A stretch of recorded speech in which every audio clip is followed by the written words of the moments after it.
ലോകത്തിൻ്റെ അറിവ്, ഈ മരം, ചെടി, കൊടി, മനുഷ്യൻ, മൃഗങ്ങൾ എല്ലാത്തിനെ കുറിച്ചുള്ള അറിവുകൾ കിട്ടും. ലോകത്തിൻ്റെ എല്ലാ അറിവുകളും കിട്ടിയാൽ അവർക്ക് ഈ ജീവമോക്ഷം, ഇത് വൃശ്ചികത്തിൻ്റെയാണ്. ഇത് മൂന്നാമതിരിക്കുന്നതാണ് സ്പിരിച്വൽ മോക്ഷം. ഇത് കഴിഞ്ഞിട്ട് നമ്മൾ ദൈവത്തോട് പോകുന്ന എല്ലാ അറിവുകളും എന്തുണ്ടോ, ഇപ്പോൾ ഞാൻ ഒന്ന് ചുരുക്കി പറയാം. ഒരു കുടുംബം തകർന്നു കിടക്കുകയാണ്, ഒരു കുടുംബം തകർന്നു പോയി. അപ്പോൾ തകർന്നു പോയാൽ ഏത് ദൈവത്തിനെ ഇപ്പം വിളിക്കണം എന്ന് വിളിച്ചാൽ ചൊവ്വയെ വിളിക്കണം. അവരുടെ കുടുംബം ഇനി രക്ഷപ്പെടാൻ പറ്റത്തില്ല, അത് കടമായിരിക്കാം, അല്ലെങ്കിൽ എന്തെങ്കിലും അപകടമായിരിക്കാം, ഇനി മുമ്പോട്ട് പോകാൻ പറ്റത്തില്ല, എല്ലാം തരിപണമായി കിടക്കാന്ന് വെച്ചാൽ വിളിക്കേണ്ടത് ആരാന്ന് വെച്ചാൽ മുരുകനെ വിളിക്കണം. കാരണം എന്താ, അവരാണ് മിലിറ്ററി. നമ്മൾ നാടെല്ലാം നശിച്ചു പോയി കിടക്കുമ്പോൾ അവർ പിടപെട വന്ന് ഒട്ടെന്ന് എല്ലാം ശരിയാക്കി വിട്ടത് അവർ പോവും. അപ്പോൾ കുടുംബത്തെ ശരിയാണ്. ഇപ്പം നമുക്ക് എതിരായി ആരെങ്കിലും എന്തെങ്കിലും സരി ചെയ്യാണ്, അങ്ങനെ ചെയ്യുകയാണെങ്കിൽ നമ്മൾ ഇതിൽ പെടുക, നമ്മൾ ആരാ കൊല്ലാൻ വരുന്നു എങ്ങനെയൊക്കെ നമ്മൾ തോന്നിക്കഴിഞ്ഞാൽ ഇങ്ങനെ വരുവാണെങ്കിൽ നമുക്ക് ശത്രുത ഉണ്ടായാൽ ഒന്ന് ഭൈരവരെ വിളിക്കണം. ഭൈരവർ ഇങ്ങനെ പോലുള്ളതിനെ അവർ തടസ്സം ചെയ്യും. ഇങ്ങനെ ഉള്ളത് അത് നമ്മൾ ഭൈരവരെ കുറിച്ച് അറിയാമല്ലോ, ബ്ലോക്ക് ചെയ്യും, അവിടെ എല്ലാം തെറിപ്പിക്കും.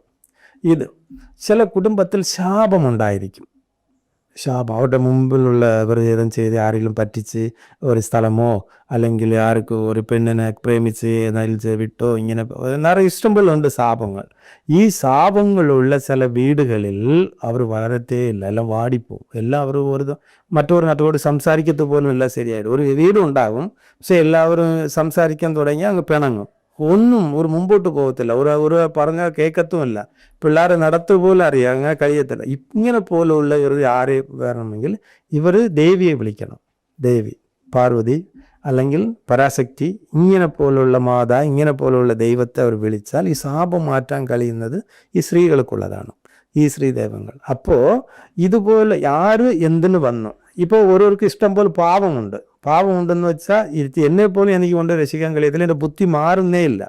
എന്ത് ചെയ്താലും എൻ്റെ ബുദ്ധിയിൽ ഒത്തിരി ജ്ഞാനം വരത്തില്ല, ഒരു തെളിവില്ല, ഒരു മുരടെന്ന് പറയും, മുരടണം, നല്ല തിന്നു കിട്ടുന്ന ആചാനഭാഗം പോലെ ഇങ്ങനെ എപ്പോഴും മല്ലുപിടുത്താണ്. ഇത് പാപത്തിൻ്റെ, മൃഗത്തിൻ്റെ സ്വഭാവമാണ്. അപ്പോൾ ഇവർക്ക് പാപം കൂടെ കൂടെ കൂടെ മൃഗത്തിൻ്റെ സ്വഭാവം വരും, മനുഷ്യൻ്റെ സ്വഭാവം വരത്തില്ല, മൃഗമായി മാറും. അപ്പോൾ ഇങ്ങനെയുള്ളവർക്ക് പാപത്തിൻ്റെ ഉള്ള ദൈവം ജീസസിനെ വിളിക്കണം, പാപത്തിനെ പരിഹരിക്കാന്നുള്ളത് അതിനെ വിളിക്കണം.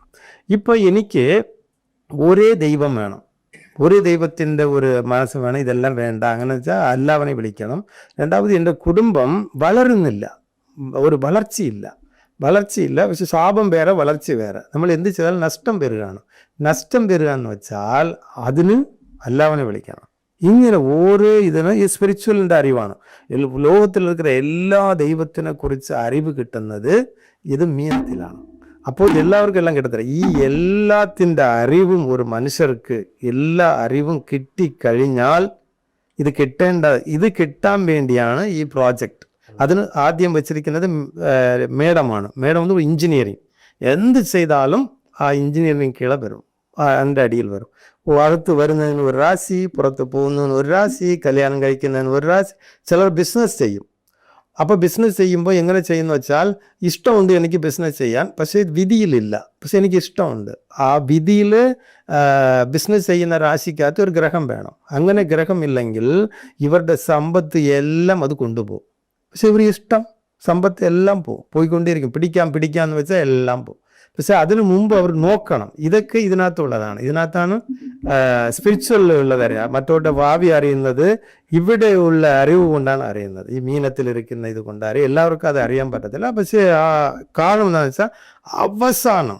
വെച്ചാൽ അവസാനത്തിരിക്കുന്നത് ബുധൻ്റെ ഒരു നാളാണ്, രേവതി ഇരിക്കുന്നത്.